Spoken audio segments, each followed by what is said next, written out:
है इस व्रत की कथा मैं आगे सुनाने जा रही हूँ। ओम गम गणपते नमः। ओम महादेव भगवान की जय, माता पार्वती की जय। अब मैं आपको मनसा वाचा व्रत की कथा सुनाने जा रही हूँ, जिसे कि हम महादेव मनसा व्रत भी कहते हैं। यह व्रत की कथा इस प्रकार है।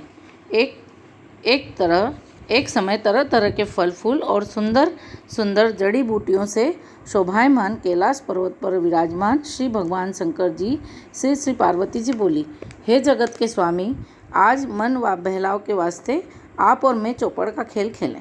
शंकर जी ने कहा कि चौपड़ के खेल में बहुत बेईमानी होती है और हार जीत का पता नहीं पड़ता, इसलिए कोई तीसरा आदमी होना चाहिए जो हार जीत का फैसला कर सके।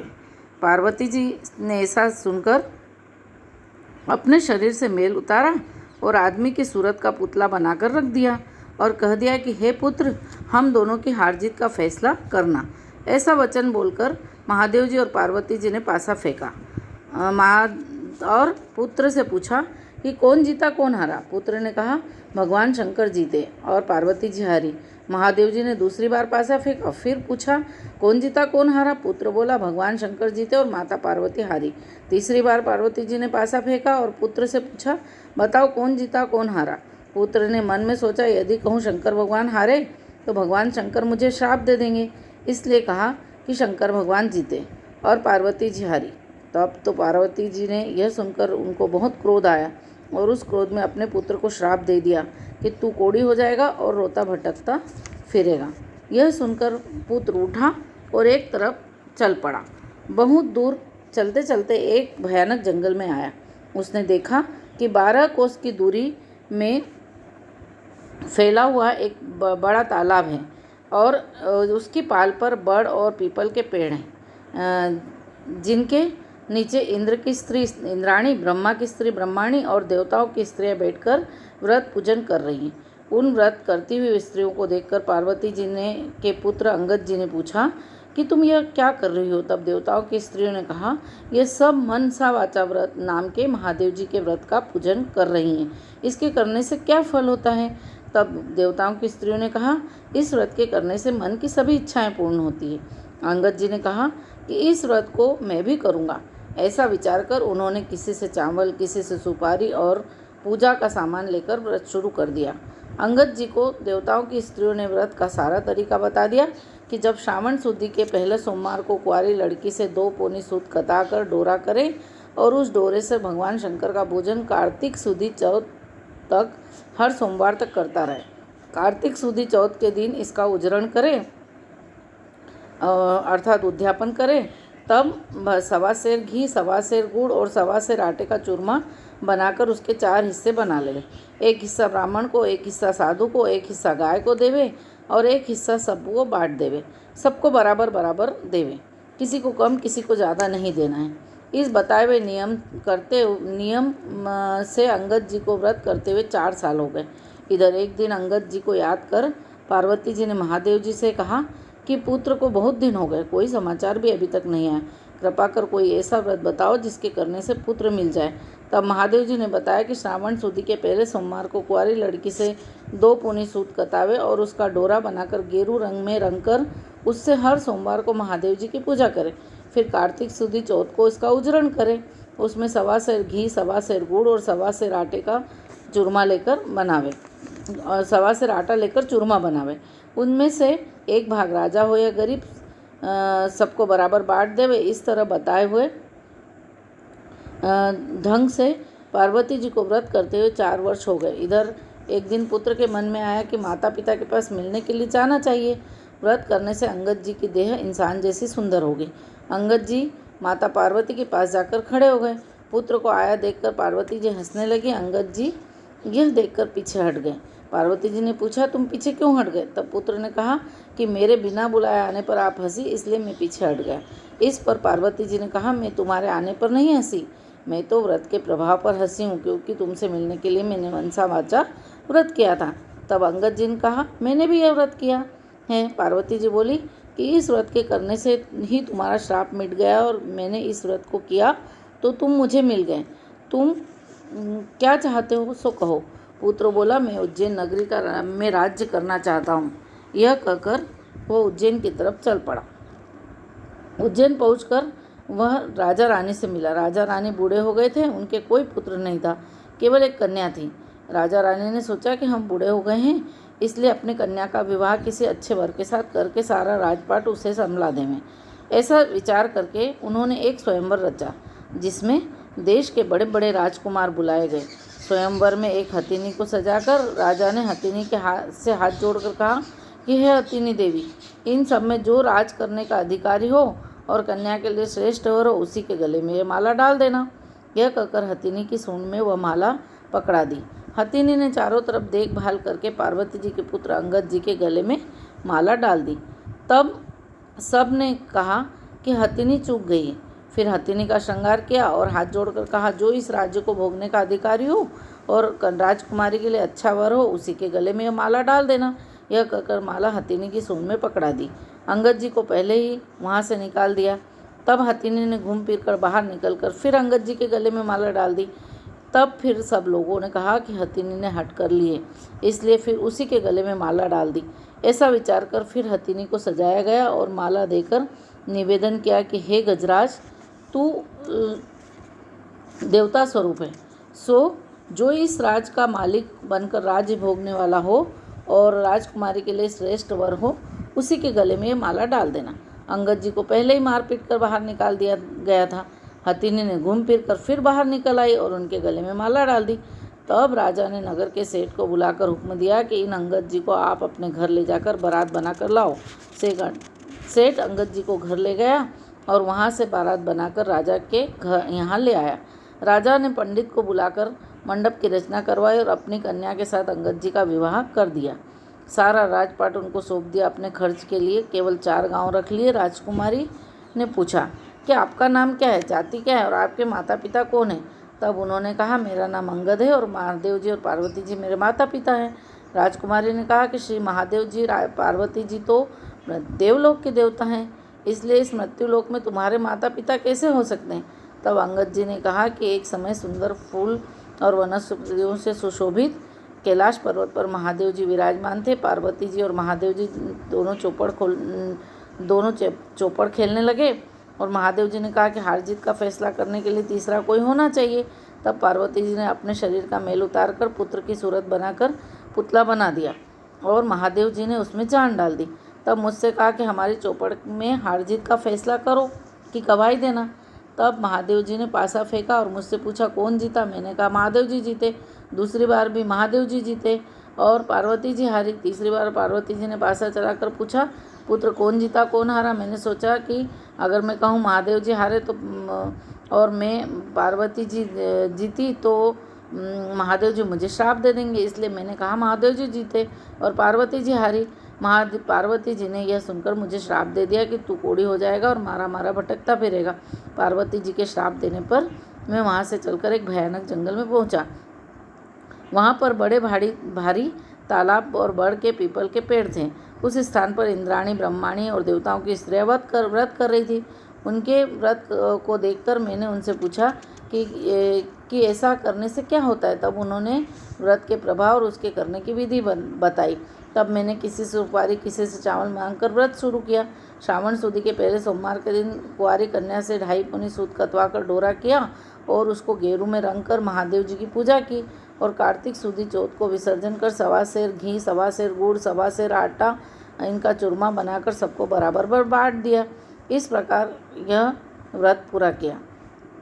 उधर पार्वती जी ने महादेव जी से पूछा कि हमारे पुत्र अंगद का पता नहीं है, वो बहुत समय से आया नहीं। तब महादेव जी ने कहा कि वह जीवित है, मैं बताता हूँ, उस व्रत को करो जिससे तुम्हारा पुत्र आ जाएगा। व्रत का विधान बताया। फिर श्रावण सुदी के पहले सोमवार के दिन कुंवारी कन्या से 2.5 पुनी सूत कताकर डोरा बनाया और उससे महादेव जी की पूजा करें और कार्तिक सुदी चौथ को उज्जवरण करें। 1.25 सेर घी, 1.25 सेर गुड़ और 1.25 सेर आटे का चूरमा लेकर बनावे। इसके 4 बराबर भाग करें और ऊपर बताए हुए ढंग से बराबर बांट देवे। इस प्रकार बताए हुए ढंग से पार्वती जी ने व्रत किया और इधर में आकर पार्वती जी के पास खड़ा हो गया तथा पार्वती जी मुझे देखते ही हंस पड़ी। मैंने पार्वती जी को हंसता हुआ देखकर पीछे हट गया और पार्वती जी से कहा कि पार्वती जी ने कहा कि तुम पीछे क्यों हटे। मैंने कहा तुम मेरे बिना बुलाए आने पर हंसी, इसलिए मैं पीछे हट गया। पार्वती जी ने कहा कि मैं तो तुम्हारे इसलिए हंसी हूँ कि मैंने मनसा वाचा व्रत किया था और उसके प्रभाव से तुम मुझे मिल गए। मैंने कहा कि मैंने भी यही व्रत किया। तब माता पार्वती ने कहा कि तुम्हारे मन में क्या है कहो। तब मैंने कहा उज्जैन नगरी की राजकुमारी और उज्जैन का राज्य मुझे मिल जाए। तब पार्वती जी ने कहा कि तुम्हारे मन की इच्छा अवश्य पूर्ण होगी। अब उज्जैन नगरी का राज्य भी मुझे मिल गया। अंगद जी ने अपने विवाहित राजकुमारी से पूछा तुम्हारे मन में क्या है, सो कहो। राजकुमारी ने कहा हमारे बिना गर्भवास के ही पुत्र होना चाहिए। तब अंगद जी ने कहा कि तुम्हारे बिना गर्भवास के पुत्र होगा, तुम मनसा वाचा व्रत ऊपर बताए ढंग से करना। यह सुनकर अंगद जी वहाँ से चले गए। रानी ने मनसा वाचा व्रत शुरू किया। 4 वर्ष के बाद एक दिन रानी ने दातुन करते समय दासी को पात्र भर जल लाने के लिए कहा। दासी जल लाने गई, तब क्या देखती है कि सोने की पालकी में बच्चा बैठा हुआ है, पैर का अंगूठा चूस रहा है। दासी ने झट आकर रानी से कहा आपके पुत्र हुआ है। रानी ने कहा क्यों हमसे हंसी करती हो। दासी ने कहा कि विश्वास नहीं होता तो चल कर देख लो। रानी ने जाकर देखा तो सचमुच पालने में बच्चा बैठा पैर का अंगूठा चूस रहा था। रानी ने बहुत प्रसन्न होकर श्री महादेव जी से प्रार्थना की, भगवान आपने यह पुत्र दिया है तो इसके लिए स्तनों में दूध की धार भी निकल जाए। इतना कहते ही स्तनों से दूध की धार फूट गई और बच्चे को स्नान कराकर दूध पिलाया। इस प्रकार बालक धीरे धीरे बड़ा होने लगा। तब कुछ बड़ा होने पर एक दिन बालक अपनी माता से पूछ बैठा कि मेरे पिता कौन है। तब माता ने कहा अंगद जी तेरे पिता है और महादेव जी पार्वती जी तेरे दादा दादी हैं। इस पर पुत्र फगर ने कहा कि यह बात तो मृत्युलोक में कोई नहीं मान सकता। तब माता ने कहा कि एक दिन महादेव जी ने कैलाश पर्वत पर चौपड़ खेलने की सोची। हार जीत का फैसला करने के लिए पार्वती जी ने अपने शरीर से मेल उतार कर उसका मनुष्य का पुतला बनाया और कहा कि तुम हमारी हार जीत का फैसला करना। इस प्रकार महादेव जी ने पासा फेंका और पूछा कौन जीता कौन हारा। पुत्र ने कहा महादेव जी जीते, पार्वती जी हारी। दूसरी बार भी पासा चलने पर पुत्र ने कहा महादेव जी जीते और पार्वती जी हारी। तीसरी बार पार्वती जी ने पुत्र से पूछा कौन जीता कौन हारा, तो पुत्र ने महादेव जी के श्राप से डरकर कहा महादेव जी जीते और पार्वती जी हारी। पुत्र के यह वचन सुनकर पार्वती जी ने आवेश में आकर पुत्र को श्राप दे दिया कि तू दर दर भटकता फिरेगा ऐसा और तेरे सारे शरीर पर कोढ़ हो जाएगी। पार्वती जी के श्राप को सुनकर पुत्र वहाँ से चलकर एक तालाब के किनारे पहुँचा, जहाँ पर बड़े भारी पीपल के पेड़ के नीचे ब्रह्माणी इंद्राणी मनसा वाचा व्रत कर रही थी। अंगद ने कहा कि इस व्रत के करने से क्या होता है। तो देवताओं की स्त्रियों ने कहा इससे सब मन की इच्छाएं पूर्ण होती है। अंगद ने कहा कि यह व्रत तो मैं भी करूँगा। तब किसी से घी किसी से चावल मांगकर व्रत शुरू किया। व्रत करते करते 4 वर्ष हो गए। उधर पार्वती जी ने महादेव जी से पूछा पुत्र नहीं आया, सो ऐसा उपाय बताओ जिससे मेरा पुत्र आवे। महादेव जी ने कहा कि श्रावण सुदी चौथ को जब पहला सोमवार आवे तब कुंवारी लड़की से कन्या से सूत कताकर महादेव जी का पूजन करें। 1.25 सेर घी, 1.25 सेर गुड़ और 1.25 सेर आटे का चूरमा बनाएं। 4 भाग बराबर बराबर करके एक साधु एक ब्राह्मण एक गाय को देना और आधा खुद खावें और आधा बांट देवें। ऐसा करते 4 वर्ष हो गए। 4 वर्ष तक व्रत करने पर पुत्र आकर खड़ा हो गया और पार्वती जी हंसने लगी। तब अंगद जी से पार्वती जी ने पूछा कि तुम पीछे क्यों हट गए। तब अंगद जी ने कहा तुम हंसी इसलिए पीछे वो हट गया। तब पार्वती जी ने कहा कि मैं तो व्रत के प्रभाव पर हंसी। पुत्र ने कहा तुमने कौन सा व्रत किया। पार्वती जी ने कहा मैंने मनसा वाचा व्रत किया। पार्वती जी ने कहा इस व्रत के करने से के प्रभाव से ही तुम्हारा श्राप मिट गया और तुम्हारे मन में क्या है सो कहो। सो पुत्र ने कहा मुझे उज्जैन का राज्य मिल जाए। तब माता बोली तुम्हें उज्जैन का राज्य मिल जाए, तेरे पिता के बताने से मैंने इस मनसा वाचा व्रत को किया तो तुम मुझे बिना गर्भवास के ही पुत्र उत्पन्न हुए। इस तरह अंगद जी तुम्हारे पिता और महादेव जी तुम्हारे दादा और माता ने कहा तुम्हारे दादा हैं। माता ने कहा पुत्र तुम्हारी क्या इच्छा है सो कहो। पुत्र ने कहा हमारे यहाँ इंद्रलोक से विमान आवे जिसमें एक कन्या हो, उसी के साथ मेरा विवाह हो। माता ने कहा जा तेरी इच्छा पूर्ण होगी। तब पुत्र ने भी व्रत करना शुरू किया और 4 वर्ष व्रत करने पर एक दिन सुबह पुत्र ने देखा कि आकाश से एक विमान उतर रहा है। विमान उतरने पर राजा ने विमान के पास पहुंचकर उसका पर्दा हटाकर देखा तो उसमें एक सुंदर कन्या बैठी थी। तब राजा ने ब्राह्मणों को बुलाकर साज बाज और ठाट बाट के साथ उस कन्या से विवाह कर लिया। और एक दिन राजा शिकार खेलने गया, वहाँ शिकार नहीं मिला, रास्ता भटक गए और एक बाग में डेरा डाल दिया। राजा भूख प्यास से व्याकुल हो रहा था। इतने में एक ब्राह्मण आया, उसने अपना पोथी पतड़ा देखकर कहा, आज कार्तिक सुदी चौथ का उजरण है। तब राजा ने कहा, ब्राह्मण देवता, मुझसे भूल हुई, जो चौथ का पूजन सो चौथ का पूजन करावे। पूजन कराकर राजा ने नगर में खबर भेजी कि राजमहल से 1.25 सेर घी, 1.25 सेर गुड़ और 1.25 सेर आटे का चूरमा बनाकर भेजा जावे। रानी ने सोचा कि भोज साथ में होने पर इतने से चूरमे में क्या होगा, इसलिए उसने एक गाड़ी भरकर चूरमा भेज दिया।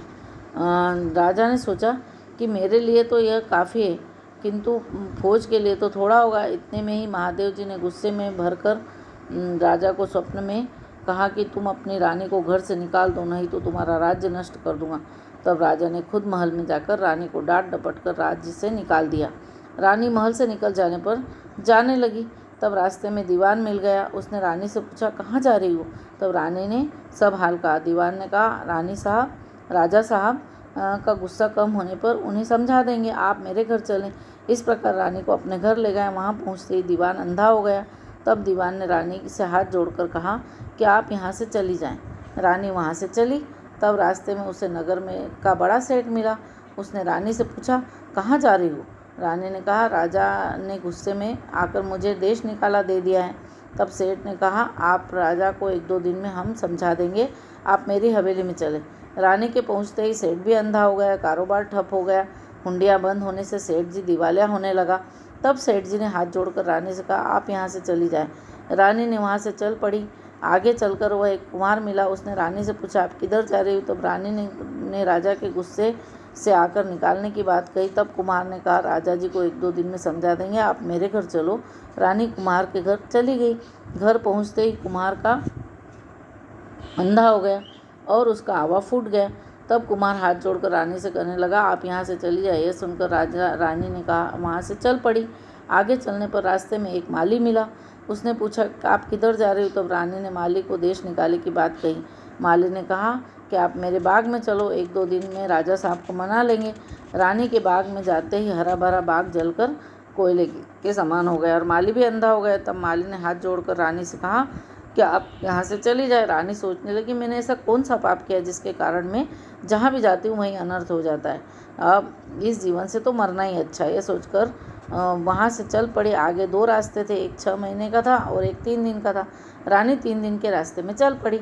आगे चलने पर शिप्रा नाम की नदी आई। रानी ने सोचा, इसमें डूबकर मर जाना ही अच्छा है। ऐसा सोचकर वह नदी में कूद गई। इतने में ही सारा नदी का जल सूख गया। आगे चलने पर एक बड़ा भारी पर्वत आया। रानी पर्वत पर चढ़कर गिरने लगी तो पर्वत जमीन के बराबर हो गया। रानी फिर आगे चलने लगी तो एक जंगली शेर मिला। रानी ने सोचा कि यदि इसको छेड़ूंगी तो ये मुझे खा जाएगा। यह सोचकर हाथ फेरा तो शेर पत्र का हो गया। फिर आगे चली तो अजगर मिला। उसने सोचा, इसे छेड़ूंगी तो ये मुझे ज़रूर खा जाएगा।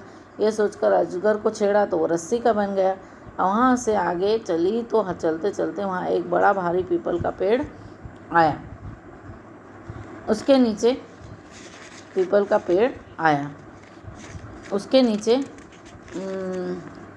कुआं था और महादेव जी का मंदिर था। इसमें बैठकर रानी ओम नमः शिवाय मंत्र का जाप करने लगी। उस दिन कार्तिक सुदी चौथ थी। उसके उजड़न में मंदिर का साधु गांव में गया हुआ था। आते समय रास्ते में उसे कुत्ते ने काट खाया। साधु ने सोचा, मंदिर में ऐसा कौन पापी आ गया जिससे मुझे कुत्ते ने काट खाया। रानी के पास आकर साधु ने कहा, कौन ये डाकन बैठी है? तब रानी ने कहा, मैं डाकन नहीं, एक दुखी स्त्री हूँ। यदि आप मुझे अपनी धर्म बेटी बनाएं तो मैं ये सब अपना हाल आपको बताऊं। तब साधु ने कहा, तुम मेरी धर्म बेटी हो, अपना हाल बताओ। रानी ने सारी बातें बता दी। साधु ने कहा, आज कार्तिक चौथ का उजरण है, सो राजा को अधिक नहीं और गरीब को कम नहीं देना चाहिए, इसलिए 1 सेर लड्डू बनाए हैं। तब रानी ने विचार किया कि मैंने राजा के कहने पर चूरमा अधिक भेजा था, इसलिए मुझे अधिक मिल रहा है। रानी ने साधु से कहा, मैं भी इस व्रत को करूँगी। साधु ने कहा, इस सावन सुदी के में पहला सोमवार आए तब इस व्रत की विधि बताऊँगा। कुछ दिन बीतने पर सावन सुदी आई। तब रानी ने साधु को याद दिलाई। साधु ने गांव में जाकर पूजा की सामग्री इकट्ठी की और रानी ने पूजा आरंभ की। सावन के पहले सोमवार के दिन कुंवारी कन्या से 2.5 पूनी सूद कताया और महादेव जी की पूजा की। कार्तिक सुदी चौथ को उजरण किया। 1.25 सेर घी, 1.25 सेर गुड़ और 1.25 सेर आटे का चूरमा बनाया। उसके 4 भाग कर पहले बताई गई विधि से बांट दिया। साधु ने कहा कि महादेव जी के सामने ऊँट, हाथी, घोड़ा मिट्टी का बनाकर रख दो और महादेव जी से कहना, यदि आप प्रसन्न हो गए तो इन सबको जीवित कर दो। ओम नमः शिवाय मंत्र का पाठ कर जल का छींटा देना। रानी ने ऐसा करने पर सबके सब जीवित हो गए। रानी ने साधु से कहा कि मुझसे रास्ते में जो पाप हो गए हैं उससे छुटकारा पाने का उपाय बताओ। तब साधु ने कहा कि ओम नमः शिवाय मंत्र के जाप से सारे पाप कट जाते हैं। रानी परिक्रमा कर वहाँ से चल पड़ी। सबसे पहले उसे जो सर्प रस्सी बन गया था उसके पास गई। ओम नमः शिवाय का मंत्र जाप करके बोली, इस सर्प का शरीर चौगुना हो जाए। सो कहते ही सर्प का शरीर चौगुना हो गया। फिर सिंह मिला। वहाँ भी रानी ने ओम नमः शिवाय मंत्र का जाप करके कहा कि जो सिंह पत्थर का हो गया वह जीवित होकर चौगुने शरीर वाला बन जाए। ऐसा कहते ही सिंह गरजता जंगल की तरफ भाग गया। इसी तरह आगे चलकर पर्वत के सामने ओम नमः शिवाय मंत्र का जाप कर बोली कि यह पर्वत भी पहले से चौगुना होकर खड़ा हो जाए। तब कहते ही पर्वत भी चौगुना खड़ा हो गया। आगे चलकर मंत्र का जाप करने पर नदी भी चौगुनी होकर बहने लगी। माली का बाग हरा भरा हो गया। उसका अंधापन जाता रहा। नगर सेट किया जाने पर उसकी हुंडियाँ चलने लगी और उसे आँख से दिखाई देने लगा। लक्ष्मी का भंडार बन गया। सेठ हाथ जोड़कर कहने लगे कि आपके पधारने से हमारे यहाँ लक्ष्मी की वर्षा हुई है और ठाट बाट हो गए हैं। सो इस खुशी में सारे नगर वालों को भोजन कराना चाहता हूँ। सो सारे नगर में ढिंडोरा करवा दिया कि किसी के घर किसी के चूल्हे में धुआं नहीं निकलने पाए। जो किसी को चूल्हे में धुआं हो उसे 11 रुपये दंड होगा। सारे गांव के लोग भोजन कर जाने लगे। खबर दरबार में पहुंची आज चौथ का उजरण है। सो कोई भी भूखा प्यासा मिले उसे भोजन के लिए भेज दें। सारे शहर में ढूंढने पर कोई भी भूखा प्यासा स्त्री पुरुष नहीं मिला। तब एक धोबी से पता पड़ा कि एक अंधी बहरी बुढ़िया है जिसके संपूर्ण शरीर में कोढ़ हो गया और इस बुढ़िया को लाकर स्नान कराने लगे। स्नान कराते ही बुढ़िया का कोढ़ झड़ने लगा। बुढ़िया को रानी के पास ले जाने पर रानी ने उसे सारी कथा सुन लेने पर स्वर्ग से विमान आया और वह डोकरी सदैह वैकुंठ को चली गई। इस प्रकार शंकर भगवान के दर्शन से, पूजन अर्चन और भक्ति भाव से करने पर हर एक मनोकामना पूर्ण होती है। भगवान शंकर की जो नर नारी श्रावण, कार्तिक व माघ महीने में श्रद्धापूर्वक भाव से पूजा करता है वह सुंदर सुंदर भोगों को भोगने के बाद संसार के बंधनों से मुक्ति को प्राप्त होता है। अतः शंकर भगवान की नित्य प्रति पूजा कर हर गृहस्थी अपना जन्म सफल करे। हर हर महादेव। जय भोलेनाथ की जय, माता पार्वती की जय, गणपति भगवान की जय।